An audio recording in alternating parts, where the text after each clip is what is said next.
Online video में आप सभी का स्वागत है। आज जो टॉपिक है किरचॉफ का नियम आप लोगों ने पढ़ लिया है।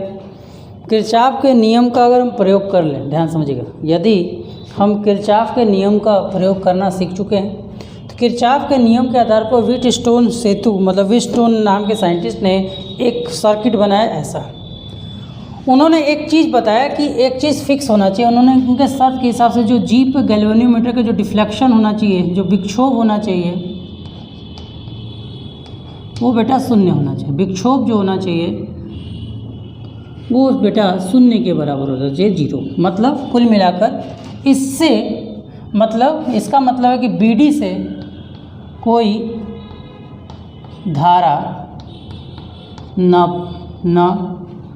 बहे, मतलब कि बीडी से अगर कोई धारा न बहे तब इनका रूल इनका काम आता है। तो देखिए होता क्या है, जब हम इन दोनों को जोड़ते हैं तो कुछ ऐसे सिस्टम, कुछ इस हिसाब से हम इसको अरेंज कर देते हैं, कुछ हिसाब से इनका रीअरेंजमेंट हो जाता है कि यहाँ पर बिंदु डी पर विभव, बी पर विभव समान हो जाते हैं। मतलब कुछ ऐसा हो जाता है कि बी का विभव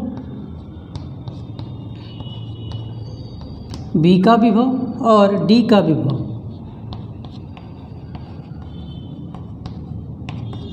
समान हो जाता है।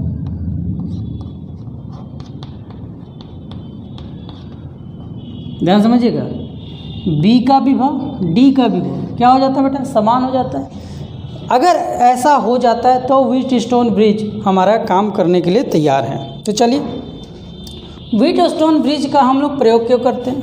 तो व्हीटस्टोन ब्रिज का हम लोग प्रयोग अज्ञात प्रतिरोध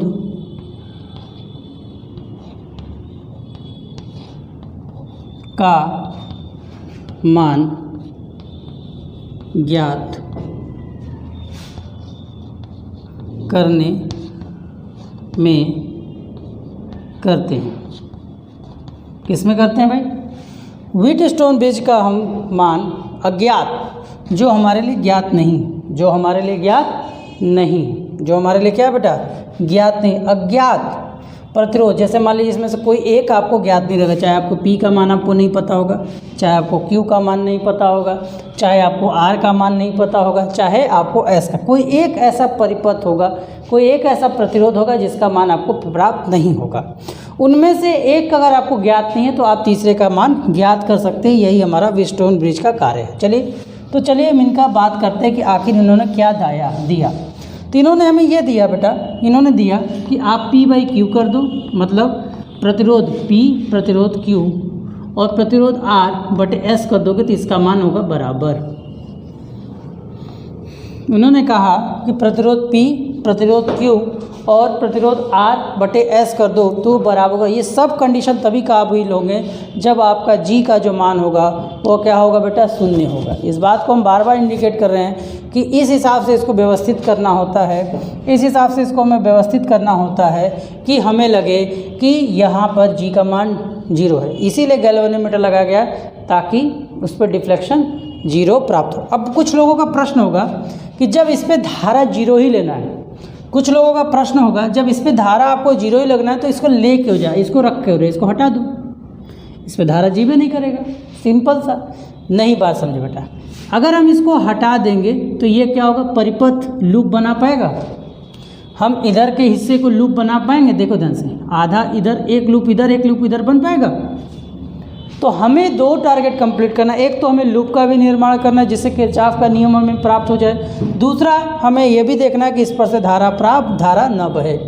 ठीक, समझने का प्रयास कीजिए। देखिए इधर, यदि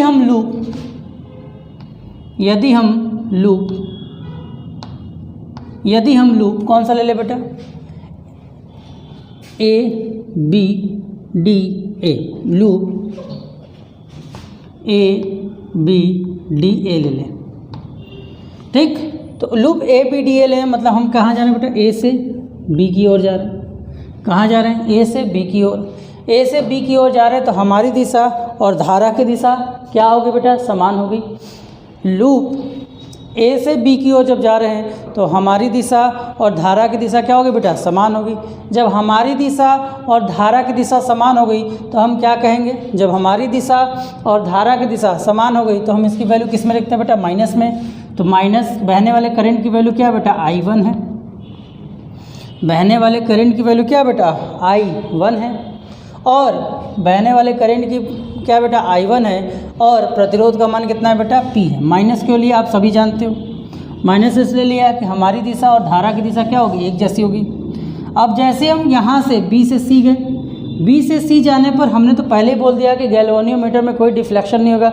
जब कोई डिफ्लेक्शन नहीं है तो I नहीं होगा। जब I करंट बह ही नहीं रहा है तो प्रतिरोध किस बात का, जब करंट बह ही नहीं रहा है तो करंट किस बात का, तो मतलब BD के बीच का विभवांतर क्या होगा, शून्य होगा। फिर हम इधर आ गए, अब हम कहाँ जा रहे हैं, D से A की ओर जा रहे हैं। कहाँ जा रहे हैं, D से A की ओर जा रहे हैं। जब D से A की ओर जा रहे हैं तो हमारी दिशा और इसकी दिशा, ध्यान समझो, हमारी दिशा और इसकी दिशा, हमारी दिशा इधर है, करंट की दिशा इधर है, तो हमारा आंसर किस में आएगा, प्लस में आएगा। तो हम यहाँ पे ले लेंगे प्लस I2, हम क्या ले लेंगे बेटा, प्लस I2 ठीक, बराबर क्या हो जाएगा बेटा, 0 के। दोनों को एक तरफ शिफ्ट कर लो, तो दोनों को एक तरफ शिफ्ट कर लोगे तो माइनस I1P बराबर माइनस I2Q ठीक, माइनस माइनस कैंसिल। तो हमें मिल गया I1P की वैल्यू जो है वो I2Q के बराबर है। इसको इक्वेशन नंबर 1 मानकर छोड़ दो। जिस तरह से हमने इधर का लूप लिया उसी तरह हम लूप ले रहे हैं। उसी तरह से यदि हम लूप ले लें, कौन सा ले लें बेटा, B C D B। अब हम लूप ले रहे हैं B C D ठीक है। अब देखो कुछ लोग कहेंगे कि इस पर करंट वही कैसे बह रहा है, बेटा सिंपल सी बात है, जब इसका कोई प्रभाव मतलब करंट यहाँ बह ही नहीं रहा है तो देखा जाए तो एक तरह से P और R जो प्रतिरोध है वो कौन से क्रम में, श्रेणी क्रम में। यदि इस पर कोई धारा नीचे नहीं बढ़ रहा है तो ये कौन से क्रम होंगे बेटा, श्रेणी क्रम में। और श्रेणी क्रम में धारा का मान नहीं बदलता ठीक। तो चलिए आइए, तो अब हम देखिए कहाँ जा रहे हैं बेटा, B से C की ओर जा रहे हैं। कहाँ जा रहे हैं बेटा, B से C की ओर जा रहे हैं। कहाँ जा रहे हैं, B से C की ओर जा रहे हैं। तो जब हम B से C की ओर जा रहे हैं, ध्यान से समझिए क्या करें, जब हम B से C की ओर जा रहे हैं, कहाँ जा रहे हैं, जब हम B से C की ओर जा रहे हैं तो इसका मतलब हमारी दिशा और धारा की दिशा समान हो गई। इसका मतलब हमारा क्या हो जाएगा बेटा, माइनस I1R। उसी तरह जब हम इधर नीचे आ रहे हैं इस साइड तो हमारी दिशा और धारा की दिशा क्या होगी, विपरीत हो गई। तो धारा की दिशा और हमारी दिशा जब विपरीत हो गई तो हम क्या लिखेंगे बेटा, प्लस I2S बराबर 0। सेम उसी तरह इसको उधर भेज दोगे तो हमें क्या मिल जाएगा, हमें क्या मिल जाएगा, I1R बराबर I2S। क्या मिल जाएगा हमें, I1R बराबर I2S, समीकरण नंबर 2। तो अब हम लिख सकते हैं समीकरण 1/2 कर दो, 1 को 2 से भाग दे दोगे तो क्या हो जाएगा बेटा, I1P बटे में I1P बटे में I1R बराबर I2Q बटे में I2Q बटे में I1R ठीक है, सॉरी I1S।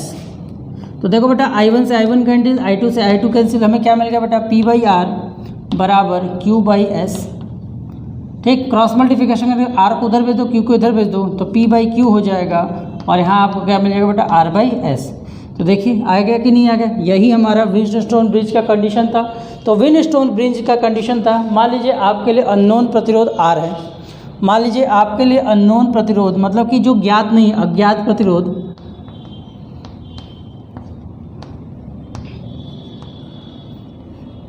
आपके लिए अज्ञात प्रतिरोध यदि R है तो यहाँ से R का मान निकालेंगे तो P/Q और S देखिए इधर गुणा हो जाएगा, मल्टीप्लाई S किसके बराबर हो जाएगा बेटा, R के बराबर। तो व्हीटस्टोन ब्रिज ने बहुत ही आसानी से हमें बताया कि किसी भी अज्ञात, अगर आपके पास 3 ज्ञात लोग हैं और उसको इस परिपथ के क्रम में अगर आप जोड़ देंगे, ये देखिए ये जो टॉपिक हम लोग पढ़ रहे हैं ये प्रैक्टिकल का टॉपिक है। जब प्रैक्टिकल आपको कराया जाएगा तो आप देखोगे तब जाकर आपको बहुत अच्छे से समझ में आ जाएगा। तो व्हीटस्टोन ब्रिज ने एक हमने प्रक्रिया बताया कि अगर आप इस तरह से करते हो तो किसी भी वायर का प्रयोग अगर आप करोगे 3 वायर के पास 3 वायर का प्रतिरोध आपको पता होना चाहिए, चौथे का आप ऑटोमेटिकली निकाल लोगे। लेकिन यहाँ पर एक चीज़ ध्यान देना है कि अगर आपको इस व्हीटस्टोन प्रतिरोध से सबसे सही आंसर चाहिए तो कोशिश ये कीजिएगा कि जो आपके प्रतिरोध है उनका ऑर्डर एक जैसा हो। एक जैसा ऑर्डर करने का मतलब उनकी जो वैल्यू हो वो एक प्रकार की हो, अलग अलग प्रकार की ना हो। ठीक है, तो चलिए ये आपने समझा। अब व्हीटस्टोन ब्रिज को ही देखा देखी बहुत सारे इंस्ट्रूमेंट हम लोग यूज़ करते हैं। जैसे व्हीटस्टोन को ब्रिज को देखा देखी पोस्ट ऑफिस बॉक्स बनाया गया, मीटर सेतु बनाया गया। ठीक है, क्या बनाया गया? पोस्ट ऑफिस बॉक्स बनाया गया और मीटर सेतु का निर्माण हमने किया। तो चलिए अगला टॉपिक हम अभी इसके जस्ट बाद हम लोग देखते हैं मीटर सेतु किस प्रकार से कार्य करता है। जल्दी से इसे नोट कर ले, फिर हम आपको आगे बताते हैं।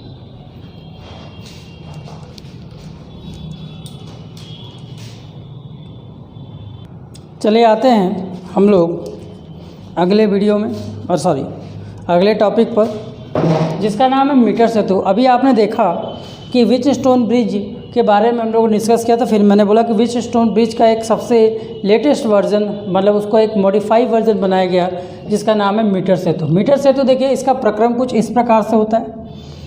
अब आप थोड़ा ध्यान से समझने का प्रयास करेंगे। अगर हम इसका एक सर्किट डायग्राम बनाएं, सर्किट डायग्राम बनाने की कोशिश करें तो ये आपका बेटा ई है, ये आपका कुंजी है मतलब के है। अब यहाँ पे देखो एक वायर, ये एक मेन वायर है, यहाँ से एक तार इधर जा रहा है और एक तार इधर टूट रहा है। तो मतलब एक तार हमने नीचे भेज दिया ऐसे और एक तार हमने ऊपर भेज दिया ऐसे। ठीक, फिर यहाँ पर देखो जैसे वहाँ पर डी था, डी नीचे आ रहा है। इस पॉइंट को आपको नाम देना है तो दे दो। ये आपका ए हो जाएगा, ये आप बी दे दो, ये आप सी दे दो। ठीक है, और इसे आप जो जिस पे जॉकी लगा है इसको हम डी मान लेते हैं। तो यहाँ से बी पॉइंट है, फिर यहाँ से देखो ये एस जो हमारे लिए अज्ञात है ये हमने लगाया हुआ है। ठीक, जो हमारे लिए अज्ञात है उसको हमने लगाया हुआ है। साथ में हमारा ये देखो जो डी हमारा है वो इसको जोड़ रहा है और डी से ये वायर अलग हो जा रहा है। इसका देखा जाए तो लगभग ये व्हीटस्टोन ब्रिज के जैसा ही देखने में लगेगा जब आप इसका एक ग्राफ प्लॉट करोगे फिर से तो। ठीक है, आप ध्यान दो। इसमें क्या लगा होता है? देखो बेटा एक वायर होता है, इसमें ये पत्ती, ये जो पत्ती देख रहे हो कॉपर की बनी होती है। क्यों कॉपर की बनी होती है? कॉपर का जो प्रतिरोध होता है कॉपर की होगी या चांदी की भी बनाई जा सकती है, क्योंकि इसका प्रतिरोध जो होता है बहुत कम होता है। मतलब इस पत्ती पर चलने वाला जो एल आकार ये देख रहे हैं इसका प्रतिरोध लगभग ना के बराबर मान लिया जाता है। अब इसके जो दो सिरे, इसमें हम लोग एक क्या बनाते हैं? प्रतिरोध बॉक्स।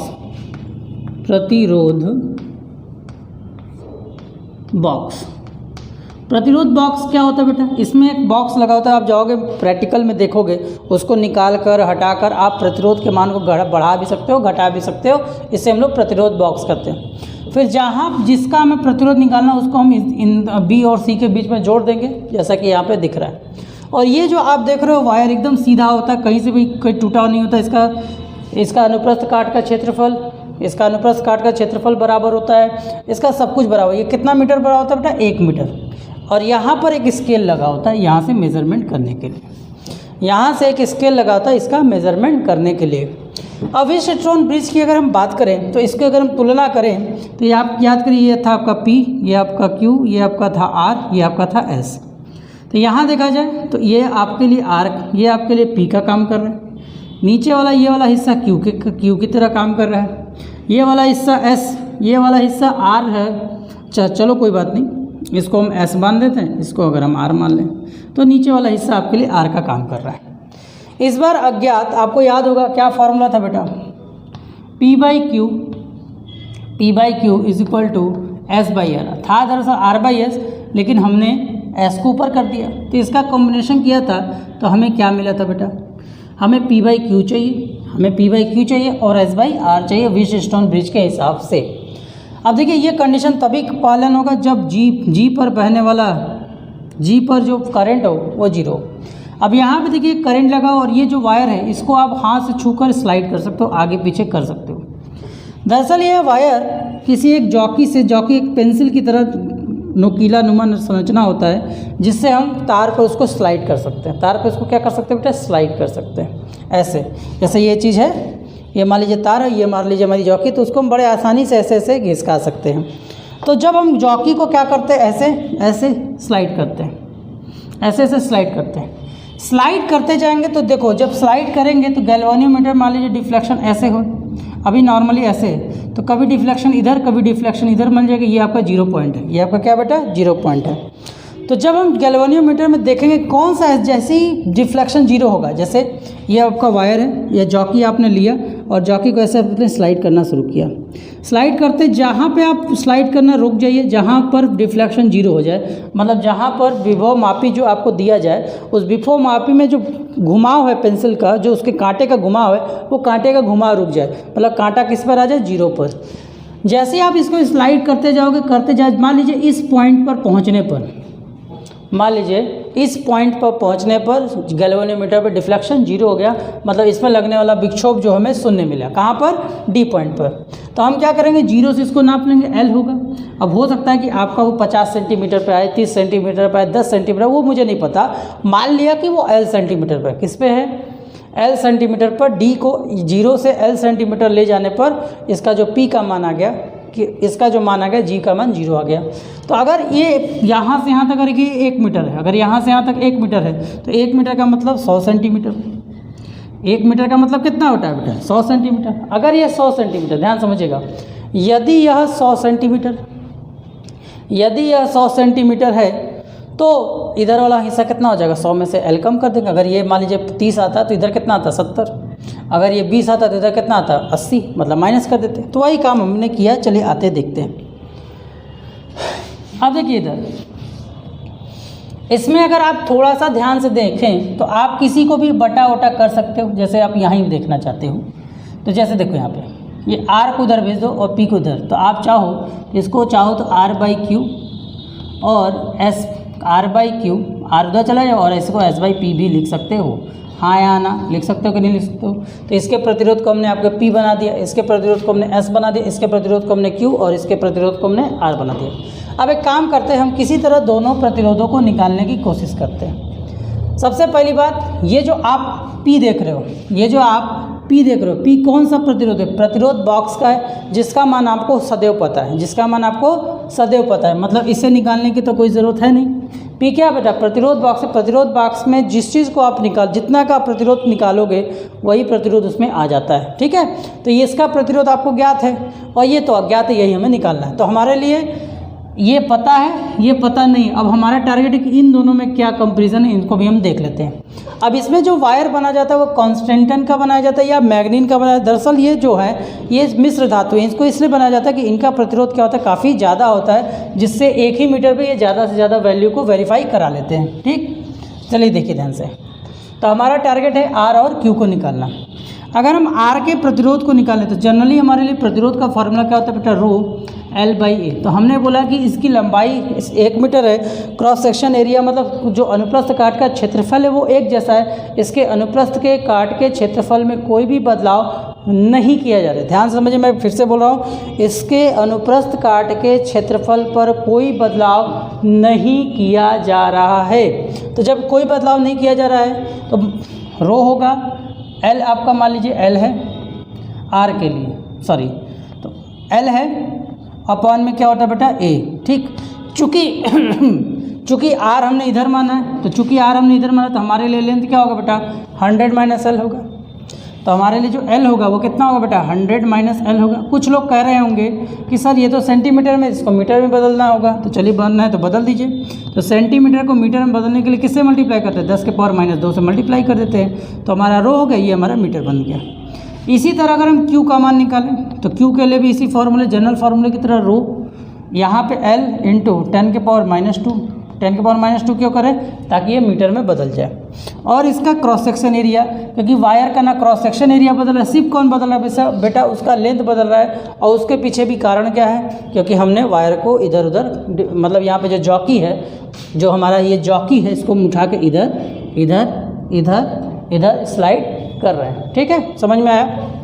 अब देखिए ध्यान से, अब हम क्या करेंगे, R/में Q को ले लिया जाए, सॉरी या Q/में R ले लीजिए, उससे कोई फ़र्क पड़ने वाला है नहीं, जो मन आप दो ले लीजिए। तो जैसे ही आपने लिया तो यहाँ बेटा देखो, यहाँ ध्यान से देखो, यहाँ रो से रो कट जाएगा, ए से ए दोनों इसमें से कट जाएगा, ये 10⁻² कट जाएगा। सब मिलाकर ऊपर आपको मिल जा रहा है 10 100 माइनस एल मिल जा रहा है और नीचे आपको मिल जा रहा है बेटा एल। ध्यान समझिए, ऊपर आपको 100 माइनस एल मिल जाएगा, नीचे आपको कितना मिल जाएगा बेटा नीचे आपको कितना मिल जाएगा बेटा एल मिल जाएगा। ऊपर आपको कितना मिल गया 100 माइनस एल। देखो जब आप बटे में लाओगे, अगर इसको हम बटे में ले लें तो देखो रो से रो कट जाएगा, ए से ए कट जाएगा, 10⁻² से 10⁻² कट जाएगा। तो अब हमें इससे मिलेगा क्या, अब हमें इससे प्राप्त क्या होगा, तो देखा जाए हमें आर बाई क्यू का मान मिल चुका है। देखा जाए तो हमें r बाई क्यू का मान मिल चुका है, जिसकी वैल्यू क्या है बेटा 100 माइनस एल अपॉन एल है। अब देखो इस समीकरण को जो व्हीटस्टोन ब्रिज के समीकरण से हमें प्राप्त हुआ था, किससे प्राप्त हुआ था, व्हीटस्टोन ब्रिज के समीकरण से हमें प्राप्त हुआ था। तो हम क्या लिख सकते हैं बेटा, इसको हटाकर हम लिख सकते हैं, इसको मान लो समीकरण 2 मान लो, तो हम लिख देते हैं समीकरण 1 व 2 से। समीकरण 1 और 2 को देखें तो हम r बाई क्यू की जगह हमारा हो गया 100 माइनस एल बटे में l बराबर क्या हो गया बेटा s बाई पी। तो हमें s ही निकालना था, तो s का मान होगा 100, s का मान कितना हो जाएगा 100 माइनस एल बटे में l, और इनका मल्टीप्लिकेशन करेंगे तो हमारा कितना आ जाएगा बेटा p। तो इस तरह से मीटर सेतु का प्रयोग कर कर बिना अब हमें क्या होगा, तो अब जैसे मीटर सेतु में व्हीटस्टोन ब्रिज में क्या था कि 3 लोगों का प्रतिरोध ज्ञात तो करने की जरूरत थी, और यहाँ पर सिर्फ और सिर्फ प्रतिरोध बॉक्स की मदद से सिर्फ इसका प्रतिरोध ज्ञात करना है। बाकी इसमें तो लंबाई का अनुपात हो गया ना, बाकी इसमें क्या हो गया लंबाई का अनुपात हो गया। मतलब इस तार का अगर आपको प्रतिरोध नहीं भी पता तो चलेगा, बस आपके प्रतिरोध बॉक्स जो दिया जाएगा वो आपको वैल्यू पता होना चाहिए। मतलब यह क्या होगा, व्हीटस्टोन ब्रिज का ही प्रयोग इसने किया, लेकिन इसमें इन्होंने एक छोटा सा और मॉडिफाई कर दिया कि व्हीटस्टोन ब्रिज में क्या होता है कि 3 नोन प्रतिरोध होना चाहिए, मतलब 3 जानने वाले प्रतिरोध आपको होने चाहिए थे।